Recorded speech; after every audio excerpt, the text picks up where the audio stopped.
Hey everyone, and welcome back to Books with Spice, please. I'm Al. And I'm Katie. And in this week's episode, we're going to be discussing and reviewing Crazy Cupid Love by Amanda Heger. We picked up this book because it goes with our theme again this month. But unlike the last two books, the characters in the story are descendants of Cupid instead of being Cupid or Eros themselves, like Maverick and Leotes had been in the past couple books. Yes. And this book is a contemporary romance with a bit of fantasy for light magic. Again, like Dating Cupid, but this one was more aimed like a rom-com. Yeah, versus like an erotica, steamy novel. It's definitely Christ, you ding dong cat. Okay, let me throw the cat out.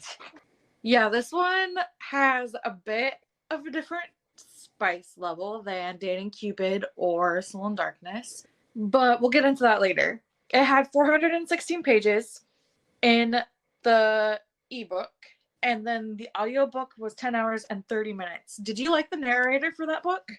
Yeah, I thought it was fine. It was like a lot of the other rom-com kind of vibes, I guess you could say. Light and airy and fun. This book was point of view, sort of. Like, our hero had a little like half chapters sometimes. Did he get a different voice actor or was it the same? It was the same. Okay, interesting. But yeah, this is also a book in a series, and it's the first in the Let's Get Mystical series, to be exact. I know. I'm excited to see what else happens in this world because the way that it was set up was really interesting. Yeah, I definitely liked the premise. I really liked the premise of the book. Yeah, I liked how it was set into the world. So I'm excited to see more. Trigger warnings for this book. Remember, we are an 18 plus podcast, and this was another pretty safe book this week. Yeah, there wasn't anything super heavy, maybe some mild violence. But even then, that's pretty mild at the end. Yep. Do you want to read us the quick summary? When a single arrow inspires romance, can you really trust happy endings? I wouldn't say I'm anti love exactly, but really, the whole idea of a happily ever after makes no sense. I'm the black sheep of the Eros family, the embarrassing hidden family secret, affectionately called the world's worst Cupid by my siblings, and I'm actually pretty fine with that. But when a family crisis requires me to fill in at the local Cupid for hire shop, I can't say no, particularly when the gig comes with a gorgeous mentor named Jake Sanders, who holds the top spot on my I wouldn't throw you out of my bed for eating crackers dating list. Now I'm questioning my whole stance on love and friendship, which is a huge bummer because my enchantments are suddenly going terribly wrong. I'm definitely going to need some hands-on help from Jake if I want to unravel the conspiracy that's threatening the very essence of love itself. And from now on, spoiler warnings. Yeah, that brings us to our characters. We have Eliza and Elijah. They are twins that were born on Valentine's Day, and they are part of the family descendant from Cupid. So, Eliza, our main female character, doesn't believe in true love. She's really clumsy and is one of the most powerful Cupids, but she has trouble harnessing her gift and is constantly accidentally enchanting other people because her magic is so strong that it doesn't take much. Yeah, so their parents, Mr. and Mrs. Herman, own a matchmaking service called Herman and Herman. And as for their parents, Eliza's mother, Elijah's mother as well, she's a bit more uptight and not confident at all in Eliza's abilities as a Cupid. I honestly really did not like her character much and felt like she definitely could have been a bit more supportive. So this is like one of those moms that's, I don't know, just kind of mean and not a direct way. You know what I mean, Al? Yeah, she had like a cold shoulder. Yeah, her dad was definitely more laid back until, and he was like very quietly supportive and was always like, oh, she'll get over it. You're doing great. As soon as like mom left the room. And yeah, they own the Cupid matchmaking business together. Mm-hmm. Eliza's brother Elijah works at the family Cupid shop, Herman and Herman, and he has been trying to make the shop more advanced and bring the shop into the new age. And Eliza, she doesn't work at the shop and she doesn't believe in true love and she's just away from it. Just kind of like the black sheep of the family. Yeah. And outside of their family, we've got Jake. He is Eliza and Elijah's old childhood friend from school. They all went to public school and Cupid classes together, and I thought it was so funny that they had individual Cupid classes and stuff like that. They were all separated by their divinity or something. Yeah, because in the book you find out there's like the Athenian and there's Discordian. There was a Fury. So I thought it was really cool. They all have their own little classes for whatever they're descended from. But yeah, Jake. He's our supportive, sexy love interest in today's story. There's just something about the name Jake. Jake was also my first crush, fictional crush as a teenager in 16 Candles. Loved Jake. Jake Ryan. And now we got Jake Sanders. Anyway. Jakey boy. Jakey boy. Next, another side character is Vic. He is an absolute sleazeball of a businessman and runs the #1 competition, Cupid business in town. He even propositioned Eliza and offered a job, I think a couple of times, once he discovered that she was working for her parents later on in the story. Yeah, he really wants Eliza on his side because I think he knows about her talents and the up and coming day and age and future of Cupiding. Mm-hmm. But that brings us to our final main side character, Agent Oliver. He is, by all accounts, a normal state worker doing their job to make sure that Eliza properly gets her Cupiding license throughout the story. Yep. That's all I really need to know about him at this point. Yeah. So let's get into it.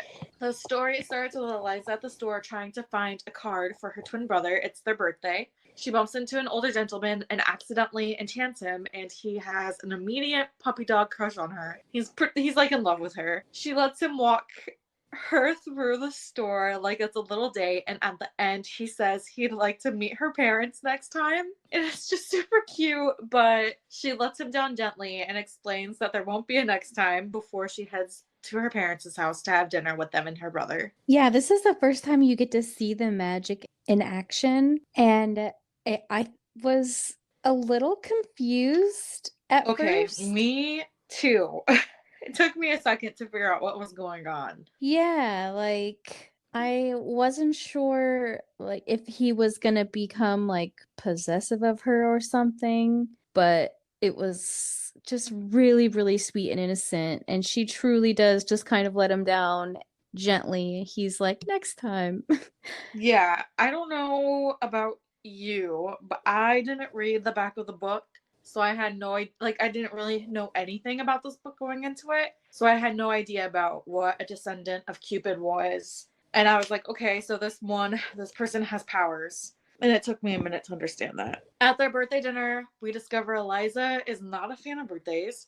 On her and Elijah's 8th birthday, they had their classmates over for a party. Eliza was going to hit the piñata when she accidentally bopped a classmate, Johnny, on the head, causing him to be enchanted by her. And it was then that it was then that they discovered she was a Cupid, just like both of her parents. And she threw up all over herself and Johnny. She was the laughingstock of the school. Kids are absolutely terrible. Have you ever thrown up in front of a bunch of people at school?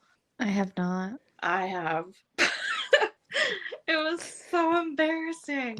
That is so sad. When we moved, when I was in 5th grade, started a brand new school, and it was like the 3rd day of school. I had my very first migraine ever. I was getting it in class that morning, and on our way to PE, I had told our teacher right before that I had a really bad headache, like everything hurts. And she's like, okay, well, we're going to PE. I'll walk you to the nurse's office after I drop off the kids. But I didn't make it. I got outside and I think the sun was too bright. I just threw up everywhere in the path. Oh my gosh. Yeah, it was embarrassing. Oh But man. yeah. Anyways. During their birthday dinner, their dad has a heart attack. He gets rushed to the hospital and they're able to place a stent where the doctors found the blockage in his heart and he's gonna be okay. But Eliza accidentally enchants the doctor. She is like super, super clumsy, a very powerful Cupid because Cupids normally have to like draw blood or like cause a real injury to create their enchantments. But for her, it's like a tap on the wrist could cause an enchantment. Yeah, which is crazy because we know, like, in the stories of Cupid, he uses the bow and arrow. You've been shot with Cupid's arrow. He had to use an arrow to do his enchantments, and Eliza doesn't have to. Yeah. So while they're at the hospital, after Eliza has enchanted the doctor, her mom asks her if she can wait at the house for them because it's just easier if Eliza's not out and about with all of them. And when she gets to her parents' house, she's still sitting in the car in her parents' driveway, and there's a tap on her window. And then she saw, I quote, "Not just a man, an underwear model worthy man with the perfect amount of 5 o'clock shadow and cheekbones that could cut diamonds. A navy tie hung loosely around his neck, and the top button of his shirt lay open, practically daring her to look away from the tan skin at the base of his throat." So it turns out to be Jake Sanders. After they graduated high school, Jake had joined the Cupid Corps and had been gone for the last 10 years. He was doing deliveries part-time for the time being and had something for her parents. That's why he was in her driveway. He remembered it was her birthday and brought her Dunkaroos, and it was a super sweet and cute moment. He had eaten one beforehand, though, and claimed that it was for her own good, that he did a quality check just to make sure, Yeah, you know? I thought that was so cute. The way that it describes him coming in, I was a little confused at first, like who he was, where he came from, and like why we were so flustered. But later on, I realized that he had been gone for a whole 10 years and she was seeing him again for the first time in ever. And then you find out after that that they stopped being friends pretty early on, even before they had graduated high school. Mm-hmm. So, yeah. Eliza ends up going back to the hospital to visit her dad, and he is still sort of in a daze, in and out, really incoherent. And he mentions something about Tokyo, and it doesn't make any sense to her. And before she leaves, he says, "One of these days, you're going to come into your own. You'll realize how powerful you are. You're lucky that it comes so easily. Your mother and I," his voice faded and his eyes reclosed, "not as lucky as you." Yeah, and moving forward, we learn some about the troubles with her parents' business. Eliza hadn't been a part of the family business. She tried to get her Cupid license previously in the past, but it hadn't worked out, and she figured it was for the best because she was so clumsy anyways. She doesn't know much about how the family business is doing. Eliza learns that Mrs. Herman's license is being frozen and they owe a bunch of money to the California Department of Affection, Seduction, and Shellfish. She also can't take on new clients. So Elijah convinced them to try and modernize their business, like we had briefly mentioned earlier, and didn't realize how much it would all cost. And he's asking Eliza for help to run the business because he has a trip to Greece he really wants to go on. Eliza agrees and has to reapply with the department to get her own provisional license. And all that's really worth knowing next is she goes down to the department, gets her license from Agent Oliver, who will play a more important role in our story later on. We'll see him again soon. Because Eliza had failed her written test the first time, that she needs a mentor and she has to be supervised by someone from the department, and that's going to end up being Agent Oliver. So Jake has agreed to be her mentor and help her with her first case, and that's how he ends up being on the scene. And then that rolls us right into Eliza's first case. He ends up being her official mentor after this. They go see Myth and Lillian Johnson. They are both 72 years old and have been seeing Herman and Herman for years for their Cupiding needs. They hire a Cupid every year before their anniversary cruise that they go on. And the process goes really, really well until the very end. Yeah. So she used their wooden spoon that they gave her to use because it was important to them and spanked them with it. And she successfully enchanted the couple, but as soon as she was done, she accidentally enchanted Jake. So it's a little awkward for them both. And she thinks he's not attracted to her. If there is no attraction, the enchantments won't work. And tells him she's not offended that they're practically like siblings. So here's a quote of his response. Yeah, okay, thanks. He ran a hand through his hair, giving him the sexiest case of bedhead in existence. Like a brother indeed. But his shoulders had relaxed the smallest amount, and the tension between them had faded. Hopefully, her big fat lie would result in a little less awkwardness over the next 3 weeks. I loved this interaction because you cannot tell in her point of view if he's actually under the enchantment or not. She truly does not know that he's enchanted. Yeah, it was really cute. But we jump into his point of view basically right after this, and he is definitely enchanted. Couple cute quotes about how much he's actually in love with Eliza. Here's the first one. It had been years since I had thought of her, but there in the airport newsstand, she was all I could think about. Her laugh, the way her handwriting had always slanted upwards. And then later on, he says, I don't know what it is about this girl, woman now, that turns me into some kind of bumbling idiot. But there you have it, folks. Jake Sanders will do anything for a little attention from Eliza Herman. Put it in the headlines because soon everyone will know, even her. It was. He's such a sap. He's such a sap. Oh, I loved it. He liked her before, and then she accidentally enchanted him, so it's even worse. Oh my gosh. and she basically tells him that it's fine that he's not attracted to her, though. She's not attracted to him. They're basically siblings. And he's like, oh, okay. Yeah. Oh boy. At the beginnings of each chapter, there are these like little tidbits. I know that at the beginning of chapters in some mafia romances, they'll have like quotes. You know, have you seen that? I think so. Like what the rules are for being a Don. Yeah. Or the lifestyle. And there was like another book where it was like a creepy book that we read and it had like creepy stuff at the beginning of every chapter. This book has something similar to that where they have the regulations or tips for Cupids to give the reader more background info on the Cupid regulations and what it is to be a Cupid. And you could definitely tell there was some foreshadowing going on in those little excerpts at the beginning of the chapters. And here's the quote at the beginning of chapter 7. Enchantments always last one moon cycle. However, the knack of every Cupid has a distinct profile. Variations exist in the degree of wound required to produce enchantment, as well as the quality of resulting romance.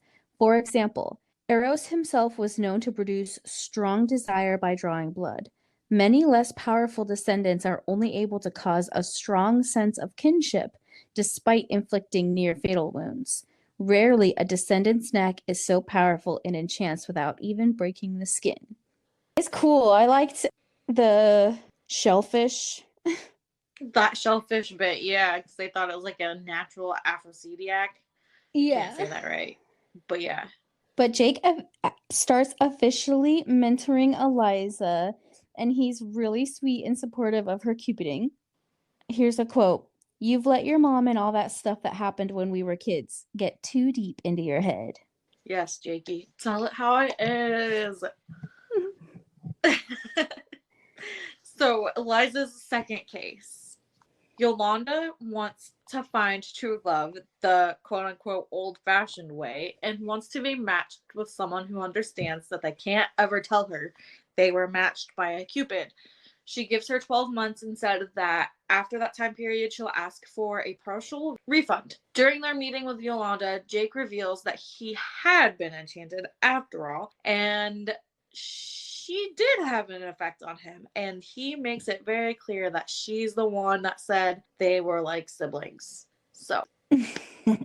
She's like, oh, Yeah. okay. But she's so used to accidentally enchanting people that she's like, don't worry about it. We'll just keep our distance. We don't want to make this any harder than it has to be. And he's Yeah, like, she's like, okay. I won't like lean into your space so you don't have to smell my hair. Like, she's really She's done this thorough. before.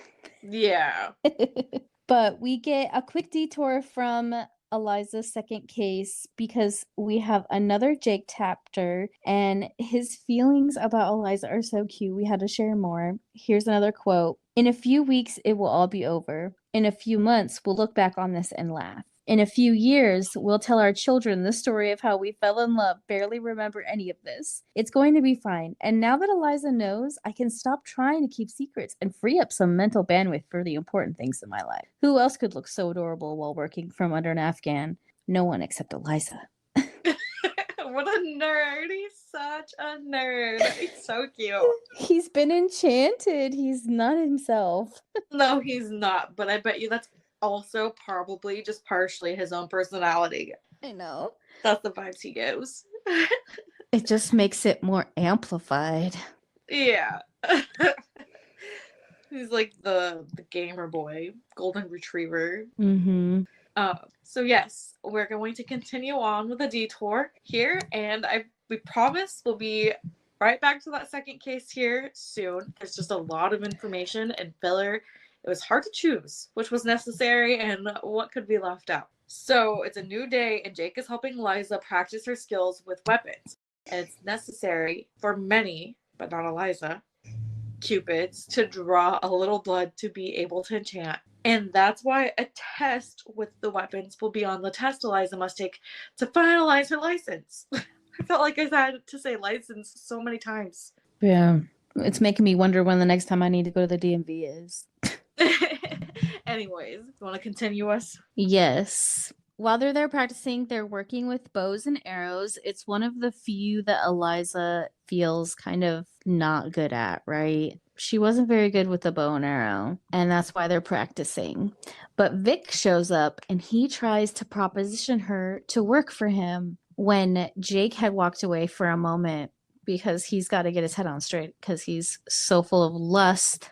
And Vic has been being a jerk. He's not listening to her when she says that she doesn't want to work with him. Jake has to step in and tells Vic to scram.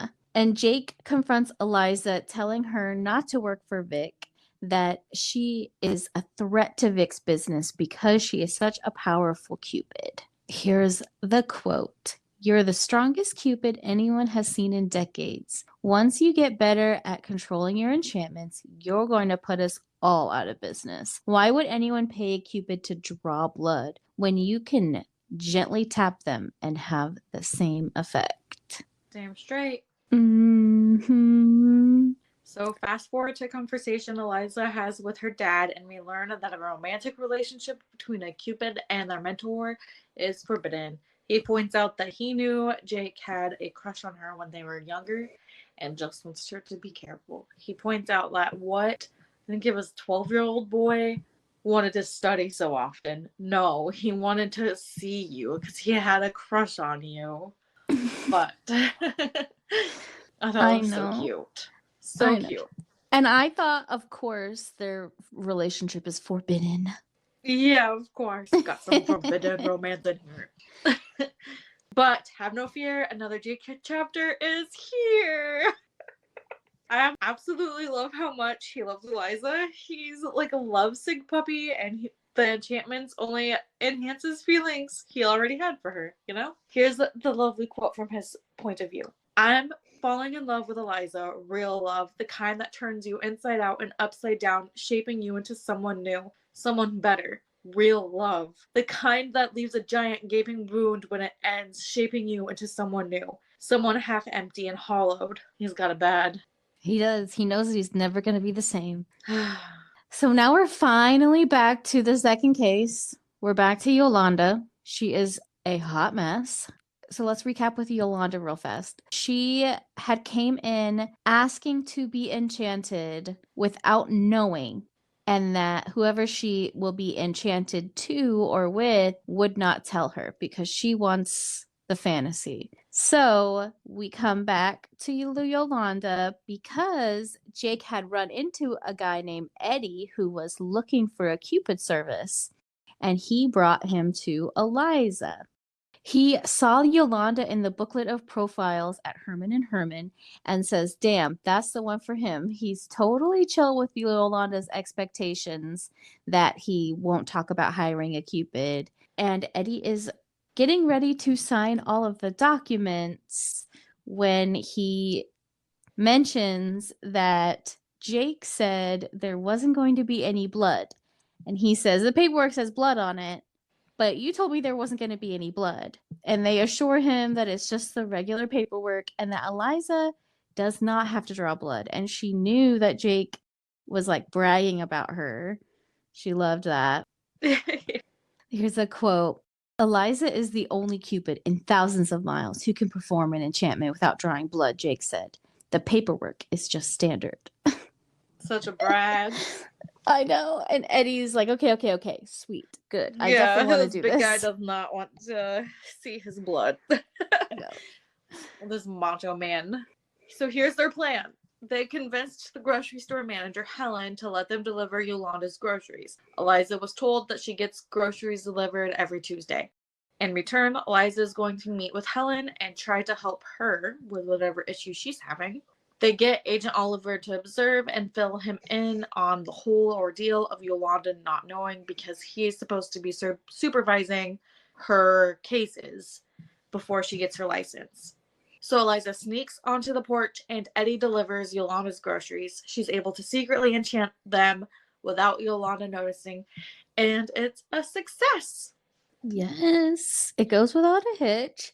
And Agent Oliver is impressed and tells her she can take her official exam the following week, which also happens to be the day that Jake's enchantment is supposed to wear off. Because I don't know if we mentioned it earlier, but it really only lasts a full moon cycle. So I think if the moon was to shift in like a week, the enchantment would only last a week, or is it like a whole month every time? I feel like it's like every full moon after the full moon. Yeah, that's what I thought too. That's but I'm not 100%. Yeah. Jake is super proud of her and tells her that he is so proud of her, and they end up making out in the middle of the street. He's got to show her how proud of her he is. Yes. The quote is, with a soft moan, his lips and tongue explored hers, gently stroking her emotions and body into a desperate fire.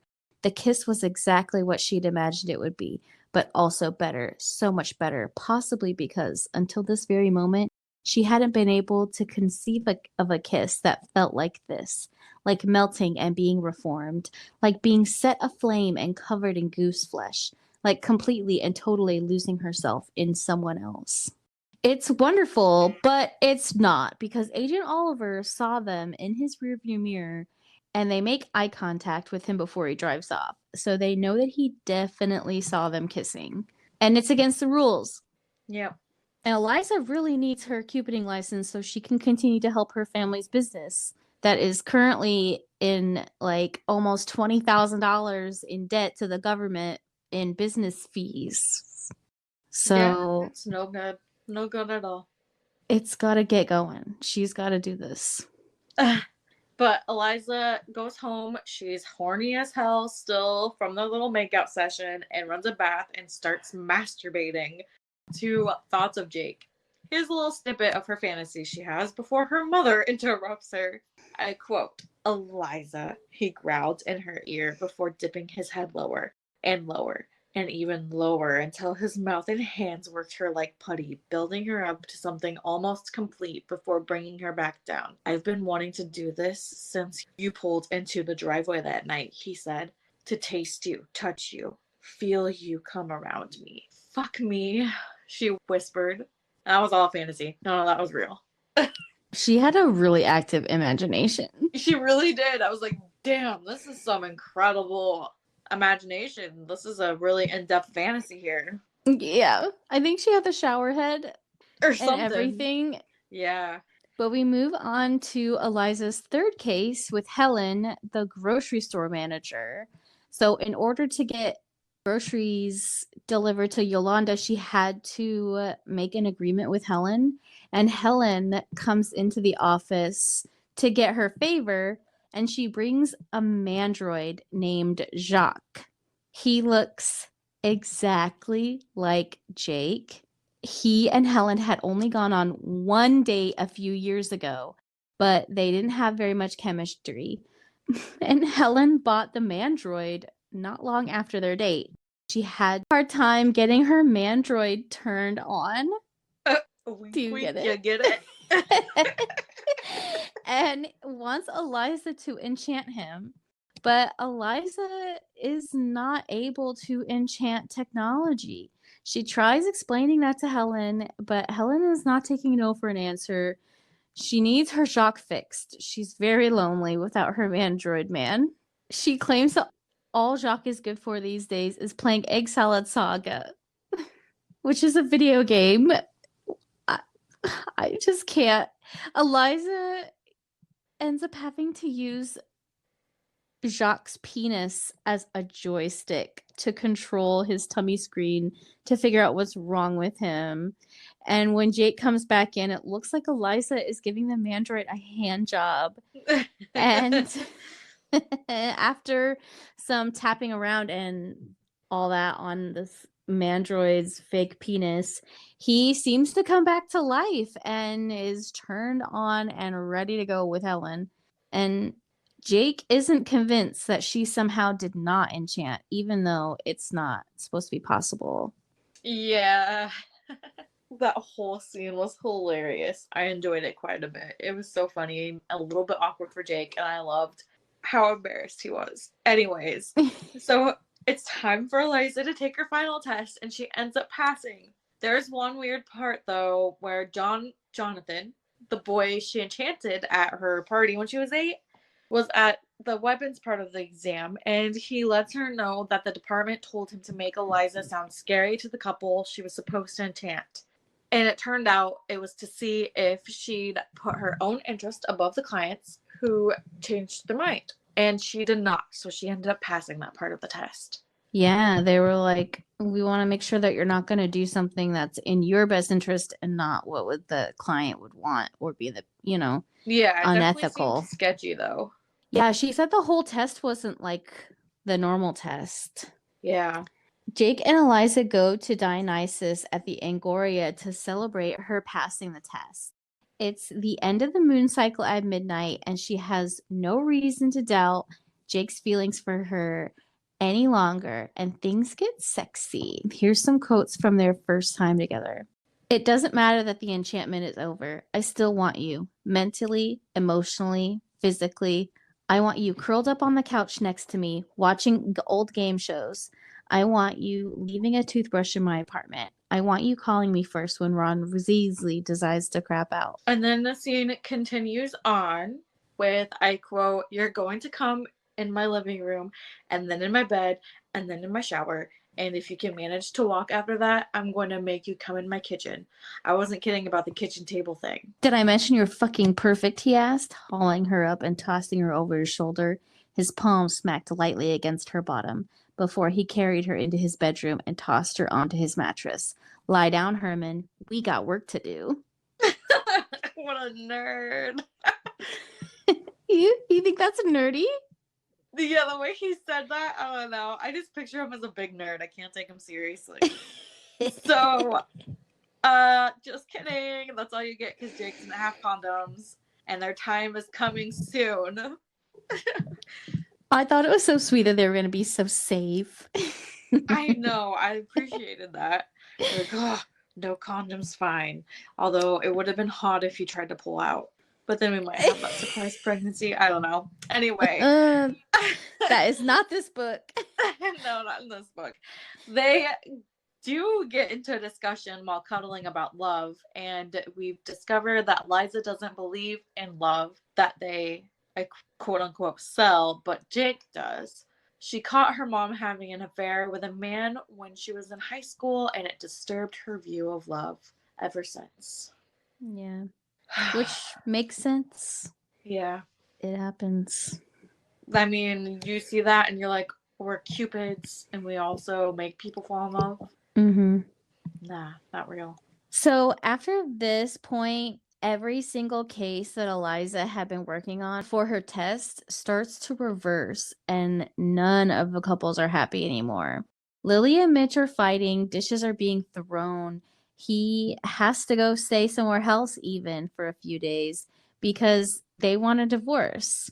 And Eddie has stole Yolanda's precious pig and leaves her because he felt like she gave too much attention to her pig, Charleston. So, like, her cases are falling apart. Yeah, and it's important to note too that Yolanda also briefly mentioned and reveals that Eddie loves his egg salad saga game. Yeah, that one that Helen had mentioned earlier. Mm-hmm.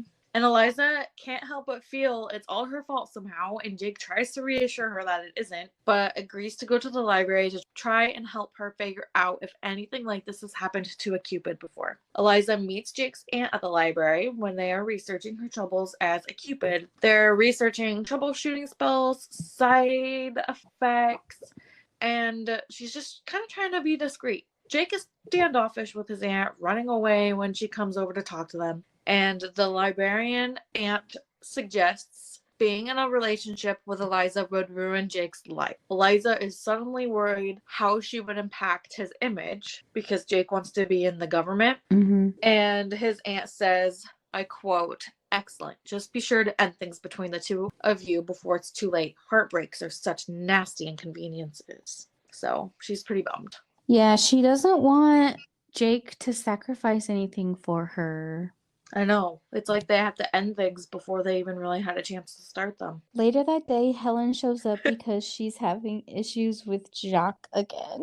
And Eliza reminds her that she cannot enchant inanimate objects, but she decides to give it everything she's got again. Helen shows Eliza Egg Salad Saga while she's rummaging around his cock. She Yeah. Gotta move that penis around. What's up, big boy?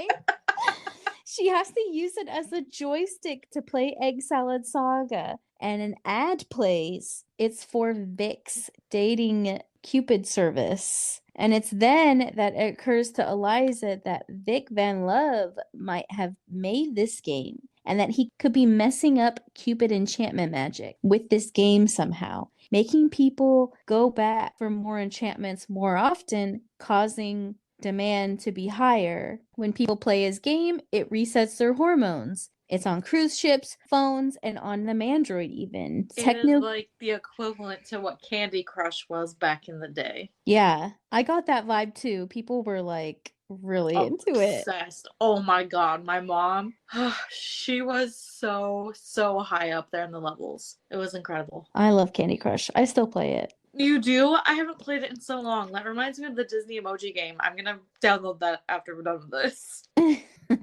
I love Candy Crush.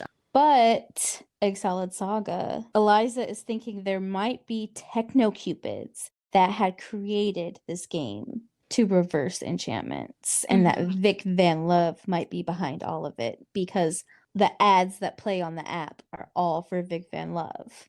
So Helen in that moment reminds Eliza about Tokyo and the techno-cupids from what her dad had mentioned in the hospital stay after his heart attack. And she's thinking he wasn't speaking nonsense after all. It's just another clue that maybe techno-cupids do exist. Mm-hmm. So Eliza goes right to Vic's to confront him. She secretly records him when she goes into his office, and Vic thinks she's there to take him up on his offer of becoming a partner in his Cupid business. She tells him she knows why his business is booming and accuses him of messing with hormones and enchantments. He said he doesn't know what she's talking about. He plays Egg Salad Saga, so her thoughts were dashed. And let's be honest, This guy doesn't seem too bright, but No. he wouldn't play the game himself or let the mother of his child, who is the receptionist at his job, or his assistant, play either if it was doing Yeah. all that jazz. So Vic tells her that Jake stepped down from running for the council because of their scandal in that scene as well. Yeah, and Eliza confronts Jake about it, and she finds out that he lied to Oliver and took all the blame for her accidental enchantment and said that he accidentally enchanted Eliza. And she wants Jake to go for the council and leaves to tell Oliver what really happened to try to save Jake's potential future in government. Yeah. So she goes to the fairgrounds to intercept her client first and runs into Yolanda's pig, Charleston. Jonathan Ellis, Eliza's arch enemy from school, the man she accidentally enchanted when they were 8 or 9, was running the animal section of the fair and says the pig belongs to the zoo. He needs to talk to her about what happened and he needs a favor. He apologizes for being dumb as kids, but he needs help and she needs the pig, so she listens. He needs help enchanting the sea lions to reproduce. He says that if she helps him, he will give her the pig, even if it doesn't work. He ends up telling her this. I thought this was just like a funny little tidbit, like while they're talking. He tells her that Eminem was a Cupid. Yeah, Or that he is. That was interesting. I love Eminem, so I just thought that was so fun. That's the one thing. He was kind of like a random person. He is kind of a random person. I like how the rom-coms like this mix in pop culture. Yeah, I do too. I know a lot of people don't like that, especially like if it mentions Harry Potter, but I think it's funny. As long as it doesn't mention COVID, it's fine with me. Yeah. I love when it mentions Harry Potter and stuff because it's just like a squeak, like, yes. Yeah. Especially Buffy, so that one the book. walruses ended up working and they got right to mating. And Liza gets Charleston and returns him to Yolanda. Yep, she just barely gets home after this when her mother and father, brother, and the man Eliza saw her mom with in high school show up and insist on talking with her. And it turns out her parents had been low-key separated at the time in her life that she saw her mom with that man. And it was because her dad had cheated. Nothing wrong had happened with that man other than that kiss that she had saw between him and her mom. So now we know who Weston Presley is. He's investigating the possibility that techno-cupids are real and that she likely is a techno-cupid. Her old orange Mustang, that she calls Ron Weasley, is only running because she's been unknowingly enchanting him this whole time. And Eliza tries telling them her fears about someone reversing enchantments, but no one takes it seriously. Yeah, Eliza goes to Jake and asks for help to see the list of descendants because his aunt has a key. They get to the library and Jake leaves Eliza alone for a few to talk to his aunt when Oliver appears. Turns out he's a Discordian, a descendant of Eris, goddess of discord. He recorded her telling Jake her plan to steal the list and basically says he's going to frame her. It's very clear Agent Oliver doesn't like Cupids and it's discovered that he's the one behind the exiled saga. So here's a quote. I'll tell you what's happening, Eliza. You are a Cupid. Cupids are the scum of the descendants. And now you, the worst of them all, are getting even more powerful, going to make not just humans, but also robots and other animals miserable with every flick of your wrist. No, thank you. Yeah, Eliza finds out that Oliver had been unraveling not only her enchantments, but Vic's enchantments too. He tells her he's gonna have to tell everyone that she died trying to get her hands on the list of names, and smashes the case that the list is in, causing an alarm to go off, and the Angora building to go into lockdown. And a huge chase fight scene happens with Jake showing up to help. It gets super fun and crazy. Jake teams up with the car Ron Weasley and everything. He tells the car, like, come on, we have to go save our girl. And the car turns on for him. It's like Herbie. Yeah. So during the fight with Oliver, Eliza admits her feelings for Jake before she has a self-sacrificing moment. Here's a quote. I love you so much. I always have, and even when I was too young or stupid or hurt to know it, and I'm always going to love you. Real love. The capital L kind. Aww. It was cute. In the end, Eliza shoots Agent Oliver with an arrow, and the next thing she knows, she's waking up in the hospital. And everyone is okay and safe. Oliver was in Tartarus Correctional Facility and admitted to everything. And Jake tells Eliza that he loves her, and they live happily ever after. Yes. Epilogue. Now, time for the epilogue. Everyone who Eliza had originally enchanted is living happily and in love with someone. It's Eliza and Elijah's birthday, Valentine's Day. Jake got her a piñata to hit. Remember the fiasco from when they were kids? And a ring box falls out. Jake proposes in front of everyone at the party. Al, do you want to read us that moment? Eliza, I love you. His voice shook a little. You have terrible taste in cars. You never check your email.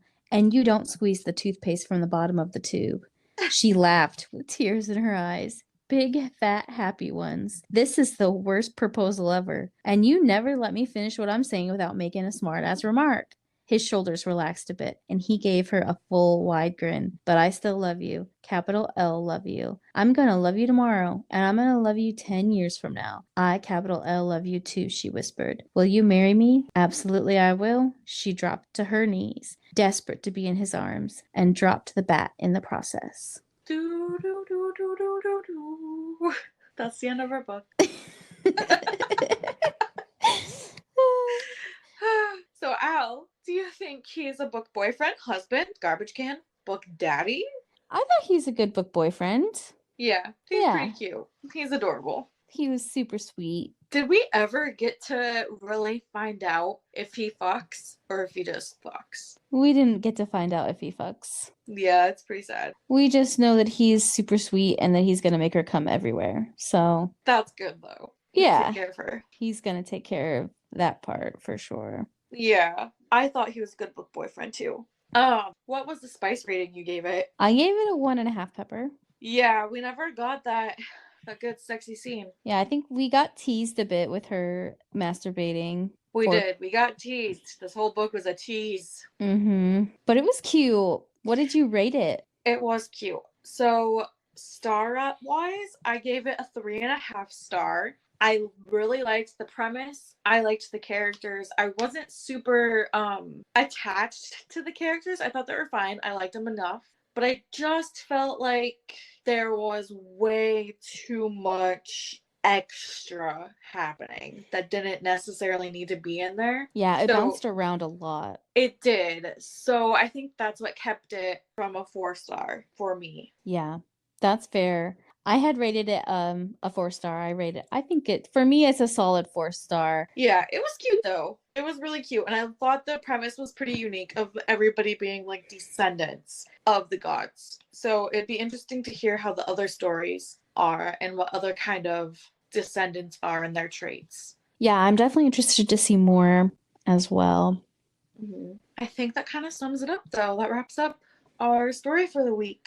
Yeah, thanks for listening. You can join us next Tuesday when we finish up our special Valentine's month reading and reviewing Electric Idol by Katie Robert.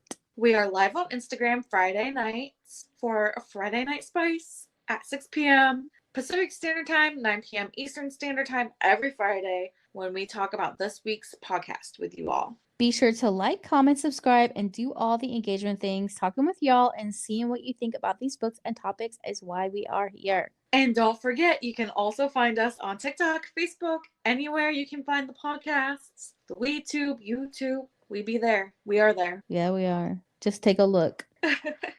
We'll see you next week. Until then, stay spicy.